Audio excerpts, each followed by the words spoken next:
महाराज जैसे ही तीसरा चरण उसके सिर के ऊपर धारण करते हैं, उसे पाताल का स्वामी बना दिया। मारा क्यों नहीं? क्योंकि भगवान पहले ही वरदान दे चुके हैं, तेरे कुल में मैं किसी को नहीं मारूंगा। मेरे दयालु, जब उसे पाताल का स्वामी बना देते हैं तो वो कहने लगा है, मेरा यहां का साम्राज्य कम था क्या? पाताल के 52 दरवाजे हैं, हर दरवाजे पर यदि आप स्वयं खड़े रहे तो मैं पाताल का स्वामी बन सकता हूं, अन्यथा नहीं बन सकता। पहला। दूसरा, जिस प्रकार से लक्ष्मी जी आपके चरणों की सेवा में लगी रहती है, उस प्रकार से मैं भी आपके चरणों की सेवा में लगा रहना चाहता हूं। लक्ष्मी जी हाथ हिला रही है, महाराज घर फोड़ा बनवा, ये तो हमारा और तुम्हारा तलाक दिलवाए के छोड़ेगा। लेकिन हमारे सनातन धर्म में तलाक शब्द नहीं है। स्वामी विवेकानंद जी से पूछा गया, तुम्हारे भारतवर्ष में विवाह किया जाता है, बड़ा धन खर्च किया जाता है, विवाह के ऊपर कुछ बोलना चाहेंगे? तो स्वामी विवेकानंद ने बोला कि हमारे यहां जोड़ियां ऊपर से बनती हैं, हमारे यहां वर को नारायण और वधू को लक्ष्मी माना जाता है। हमारे यहां जोड़े तो ऊपर तैयार होते हैं, यहां विवाह के रूप में तो केवल उत्सव मनाया जाता है। हमारे सनातन धर्म में यह तलाक शब्द नहीं है, संधि विच्छेद नहीं है। हमारे शास्त्रों में कहीं पर ऐसा कोई शब्द नहीं आया जिससे कि अलग रहा जा सके। ये हमारी सनातन धर्म की पद्धति है। आज यहां भगवान दयालु हैं, कृपालु हैं, कह रहे हैं पूरे 12 महीने तो नहीं, लेकिन 4 महीने अवश्य रहूंगा। देवशूनी एकादशी वाले दिन भगवान क्षीर सागर को छोड़कर पाताल में जाते हैं। 4 महीने राजा बलि की सेवा ग्रहण करते हैं। देव उठनी एकादशी वाले दिन भगवान फिर पाताल को छोड़कर क्षीर सागर में प्रवेश करते हैं। आगे की कथा में समुद्र मंथन की चर्चा श्रवण कराना चाहते हैं।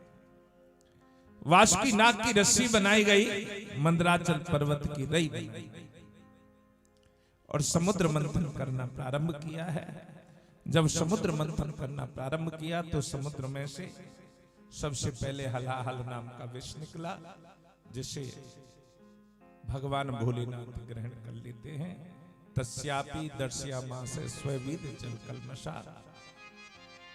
उसके पश्चात में यहां कामधेनु नाम की गाय निकली, जिसे ब्रह्म ऋषियों को दे दिया है।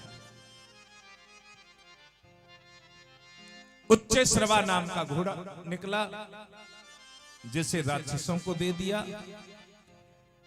ऐरावत नाम वारणेन्द्रो, ऐरावत नाम का हाथी निकला, जिसे इंद्र को दे दिया। कौस्तुभ नामक मणि निकली, जिसे भगवान अपने कलेजे पर स्थापित कर लेते हैं। कल्प वृक्ष निकला, जिसे स्वर्ग में भेज दिया। रंभा नाम की अप्सरा निकली, उसे भी स्वर्ग में भेज दिया है। देवी लक्ष्मी जी प्रकट हुई कमल के फूलों की माला लेकर, जो भगवान स्वामी नारायण का वर्ण कर लेती हैं। ततास विर्भूत साक्षात् श्री रमा भगवत पर। जब भगवान नारायण का वो वर्ण कर लेती हैं, उसके पश्चात निकली वारुणी। वारुणी माने मदिरा। मदिरा किसे दे दी? राक्षसों को। जो मदिरा का पान करते हैं वो अपने आप में जान लें कि वो कौन है। और उसके पश्चात चंद्रमा, लक्ष्मी जी का छोटा भाई है चंद्रमा। चंद्रमा को मामा बोलते हैं। मामा क्यों बोलते हैं? क्योंकि ये लक्ष्मी जी के भाई है। माँ के भाई को क्या बोलते हैं? मामा, क्योंकि जगत माता है माँ लक्ष्मी, इसलिए उन्हें क्या बोला जाता है? मामा। माँ से बड़ा होता है मामा। क्यों? क्योंकि माँ शब्द की 2 बार आवृत्ति है। उसके बाद पारिजात नाम का वृक्ष निकला। जैसे स्वर्ग में देवताओं के लिए लगाया गया, इसकी विशेषता क्या है कि जो भी इसका स्पर्श करता है उसकी थकान मिट जाती है। पंचजन्य नामक शंख निकला, धनवंतरी वेद निकले और अमृत निकला। इस प्रकार से 14 रत्नों की प्राप्ति हुई। जैसे ही अमृत निकला, अथासी देवारुणी देवी कन्या पदमलोचना अमृता पूर्ण कलशम बिभ्रद बलये भूषिता। अमृत का कलश लेकर धनवंतरी वेद प्रकट हुए और दैत्य उस अमृत के कलश को लेकर भाग छूटे। 4 स्थानों पर अमृत की बूंदें गिरी। उन्हीं 4 स्थानों पर कुंभ का मेला लगता है। सुखदेव जी महाराज परीक्षित से कहने लगे, परीक्षित, आज यहां देवता भगवान स्वामी नारायण से कह रहे हैं कि प्रभु अब बताओ कैसे बचाओगे? दैत्य अमृत के कलश को लेकर भाग छूटे हैं। जैसे कहा कैसे बचाओगे, तो इतनी बात को सुनते ही आज यहां भगवान मोहिनी रूप धारण कर लेते हैं, स्त्री का रूप धारण कर लेते हैं। अब स्त्री का रूप धारण क्यों किया है? जब प्रभु श्री जी से मिले तो श्री जी की उम्र थी 18 वर्ष, यानी 18वीं साल में चल रही लाली और 6ठी साल में चल रही लाला। लाला ते लाली की उम्र कितनी है? तिगुनी है। भगवान कृष्ण को देखकर श्री जी कहने लगी, लाला।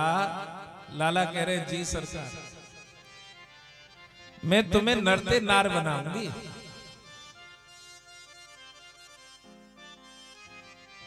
अच्छा, नरते नार बनाओगे? हाँ। घूम घुमारो लहंगा पहनो, चटकदार चुंदरी ओढ़ी, माथे पे बिंदिया लगाई, कमर में कोंदनी पहने, 16 श्रृंगार कर दिए। गजरा, चूड़ी, बिंदी, काजर, लाली, बेना। बेना जानो? सिर की जो चोटी गूंथी जाती है उसे बेना बोलते हैं।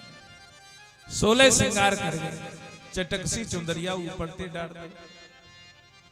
श्री जी भगवान श्री कृष्ण का घूंघट उठाना चाहती हैं, और जैसे ही भगवान श्री कृष्ण का घूंघट उठाने लगी,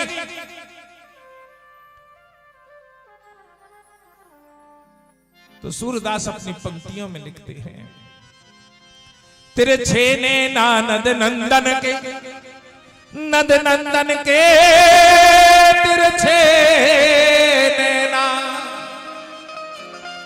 जमुना तट भेड़ बजावत है तिरछी नैनन की चोरन ते, और जो पे लला तुम होते लली तो गरे कट जाते करोरन के। ये तो चोखो है, तू लला है, और हो तो लली तो ये दुनिया मर गई होती। शायद इसीलिए भगवान ने, अब देखो सतयुग और द्वापर का मेल चल रहा है, शायद इसीलिए भगवान ने क्या रूप धारण किया है? मोहिनी रूप धारण किया है। लेकिन भैया गुरुदेव कहते थे, ये बड़े छलिया हैं, इनसे बच के रहिए। काई को दिल चुरा में, काई को चैन चुरा में, काई की नींद चुरा में। सोच ले भैया, इनते बच के रहो। ब्रज को छूरा, ब्रज को मोरा, ब्रज की छोरी, ब्रज की गोरी, इनते तो एक हाथ दूरी चूक, इनते तो बच के रहो। पतो ना कब अपनो जादू फैला में और अपनो बना ले।